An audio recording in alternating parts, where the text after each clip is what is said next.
नाज़रीन कराम, सऊदी अरब के शहर बुरीदा में पेश आने वाला एक सच्चा वाक़या एक सऊदी ताजिर का बयान है कि मैं और मेरा दोस्त सऊद शहर बुरीदा में तिजारत करते थे।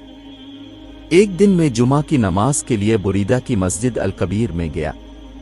नमाज जुमा के बाद जनाजा का ऐलान हुआ। नमाज जनाजा अदा की गई। लोगों ने एक दूसरे से पूछना शुरू कर दिया कि ये जनाजा किसका है। पता चला कि ये जनाजा मेरे ही दोस्त सऊद का है, जो गुज़िश्ता रात दिल का दौरा पड़ने से इंतकाल कर गया था। मुझे सुनकर इंतहाई सदमा पहुंचा। ये कोई 22 बरस पहले की बात है। इस वक्त अभी मोबाइल फोन आम नहीं हुआ था। चंद महीने गुजरने के बाद वहां के एक दुकानदार ने मुझसे बात की कि मरहूम सऊद के जिम्मे मेरे 3 लाख रियाल हैं, तो अब मेरे साथ चली, हम जाकर उसके बेटों से बात करें। और ये बात पहले से मेरे इल्म में थी कि सऊद के जिम्मा ये कर्ज है। चुनांचे हम मरहूम के बेटों से जाकर मिले।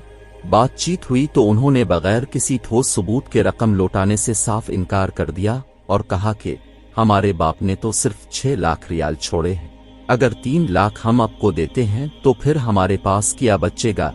इस दौर में बहुत सा लेन देन बाहम एतमादी भी होता था। चुनांचे हम वापस आ गए। यूं वक्त गुजरता गया, लेकिन हर वक्त मुझे सऊद की याद सताती रही। यही सोचता रहा कि ना जाने कर्ज नहीं चुकाने की वजह से कब्र में उसके साथ क्या बैठ रही होगी। एक दिन मैंने अपने प्यारे दोस्त का कर्ज उतारने का अज़्म कर लिया। इस इरादे के बाद फिर मुझे 2 दिन तक नींद नहीं आई।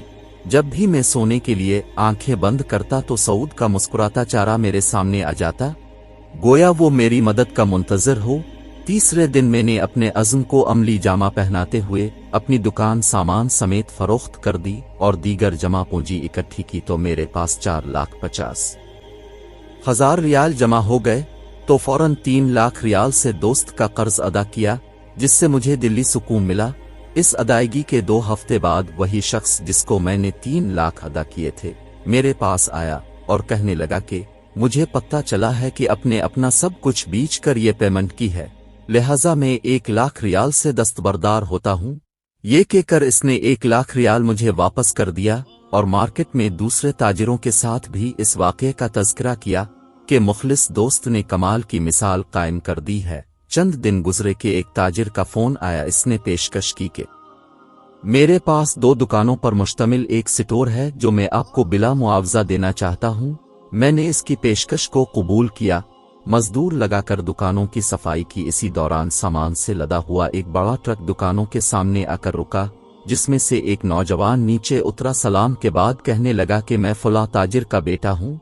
ये सामान मेरे अब्बा जान ने भेजा है और कहा है कि सामान बेचकर इसकी निस्फ कीमत अब हमें लूटा देना और बाकी आधा माल हमारी तरफ से गिफ्ट है, और आइंदा जितने माल की जरूरत हो हमसे उधार लेकर फरोख्त करके पेमेंट कर दिया करें।